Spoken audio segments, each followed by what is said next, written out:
If he gives me grace, I give myself grace. If he gives me mercy, I give myself mercy. If he gives me grace and mercy, I give myself grace and mercy, right? Hey y'all, so I'm just gonna go ahead and jump right into it.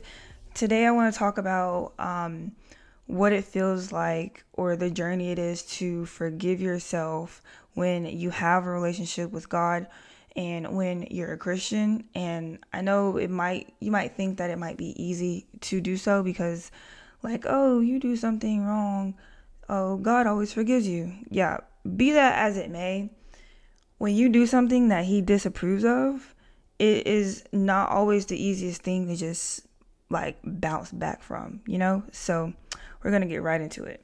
So if we're being technical, I originally gave my life to Christ when I was 6 years old. I was in children's church and they were calling people to the front, for the altar calling. And my brother was like, go up there, go up there. And so I went up there and I guess I was saved, but I'm not going to say I don't count that one because I made the conscious decision to go up there, but I didn't really know God as deeply as I do now. So I was born again, I guess, on May 15th, 2022. And so I'm really going to be talking about from that point on and not between when I was 6 to now. I mean, I might a little bit, but that's what I'm going to get into more because the relationship is a lot more deeper now and I am more versed now and just know him better, So everybody has done something wrong or sinned, whatever you want to call it, or fallen short of his glory, right? We were born into sin, and that means like it's our nature to do so, right?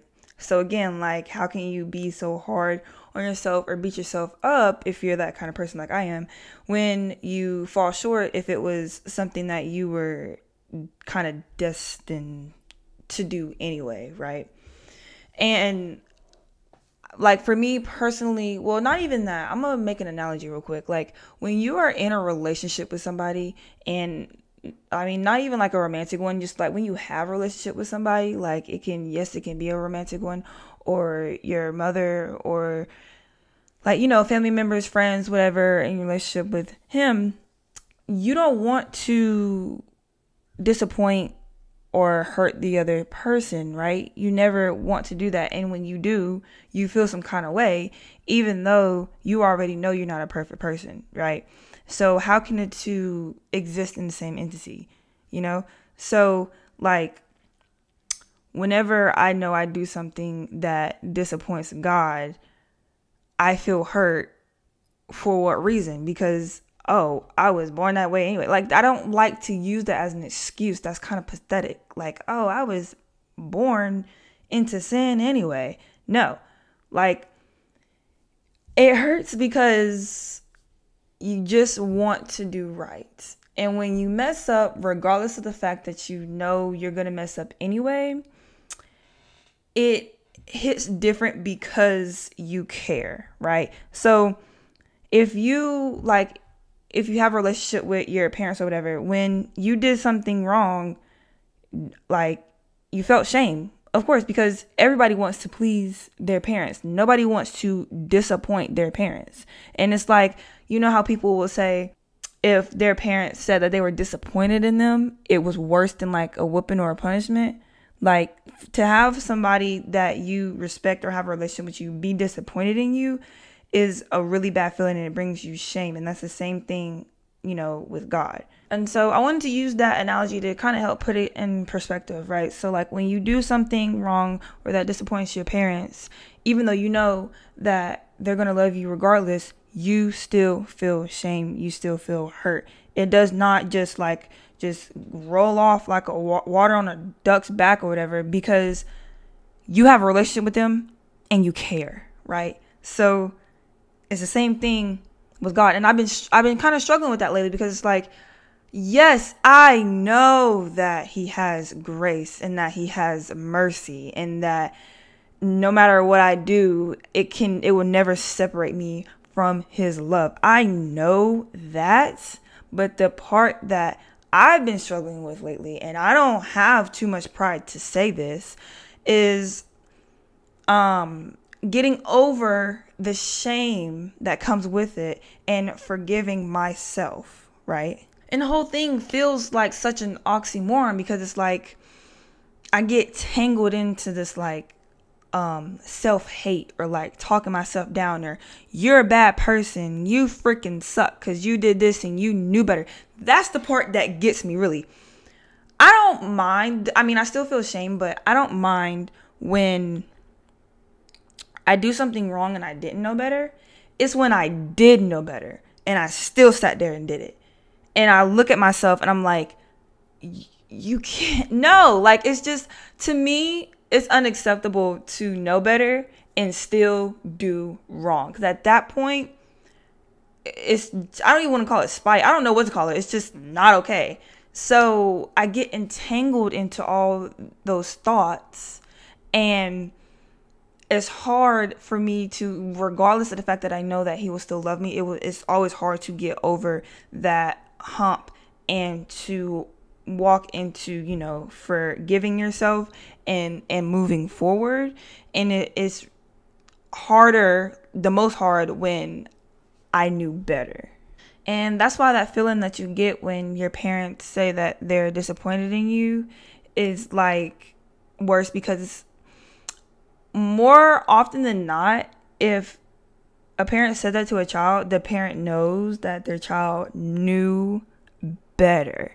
I feel like the lectures and the whoopings and whatever kind of punishment you had come with when you didn't know better, or you should have known better but you didn't, or whatever the case may be. But it's like, how much you put on yourself is up to you. He doesn't do that.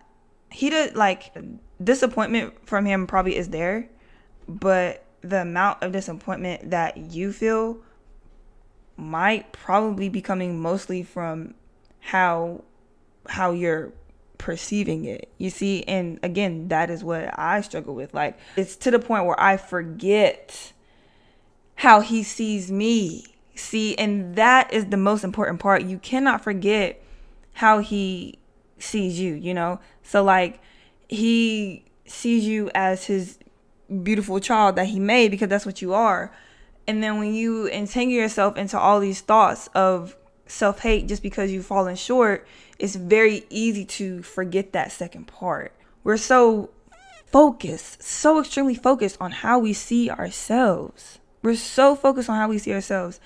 And it's like how God sees us just goes out the window, And I don't know why it is so more natural or more easier to see yourself as you see yourself than it is to see God. I mean, to see yourself as God sees you, But it's like, once you get that, forgiving yourself gets a lot easier, because you have to know that you mean everything, like everything to him. It was no accident. It was no accident when he created you. And when he created you, everything that the potential that he wants you to live up to is probably more than you can fathom.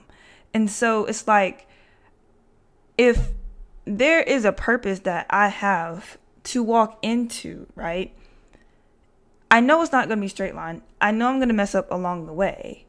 But as long as I keep sight of how he views me, when I mess up, I can always get back on track, and that's how I try to tell myself. And even though it's not like sometimes not like a overnight fix, but it does help. There is purpose, and there is intention behind every single detail about yourself. Mess ups and successes, So once I got that, once I understood that, and I still have to remind myself of it because it's not like completely like automatic yet.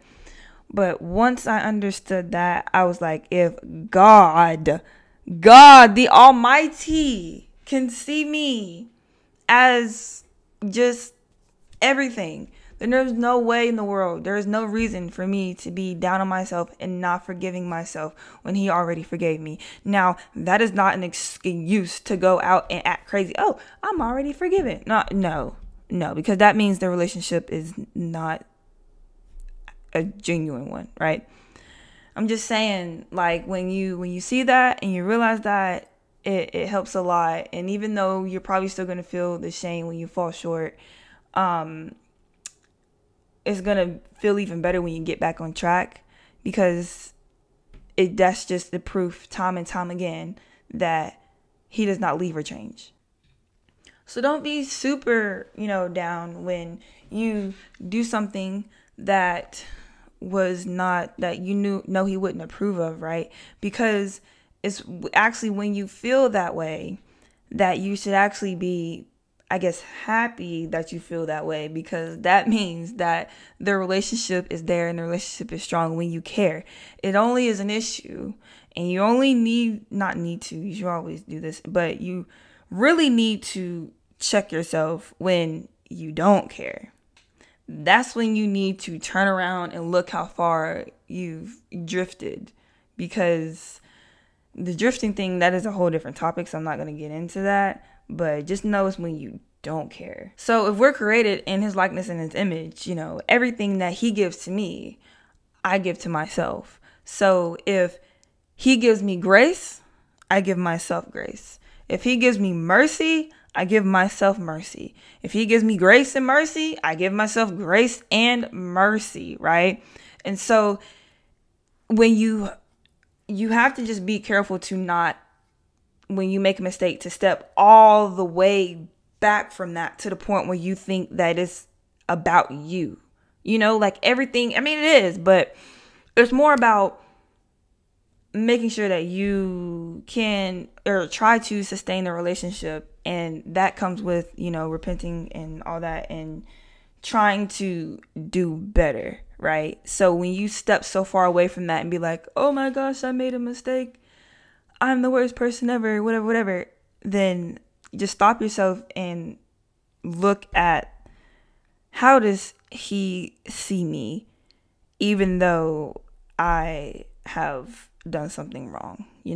Just stop and think about that for a second. I am going to, I guess, stop right there, and because that's pretty much all I have for y'all today. And I really appreciate that you took the time out of your day to sit down and just have this conversation with me, because I know that I am not the only one in the world as a Christian that struggles with this and forgiving yourself. And there's like a galore of things that I struggle with, as well as being a Christian. I wanted to come on here and be honest and be vulnerable, because I want to have the chance to help somebody else that has dealt with that before, and been in a position where you were so down on yourself that you truly forgot how he sees you. And just the whole thing is really, not only is it a journey, but it's just trying to be better for him, and that in and of itself cannot be done alone. So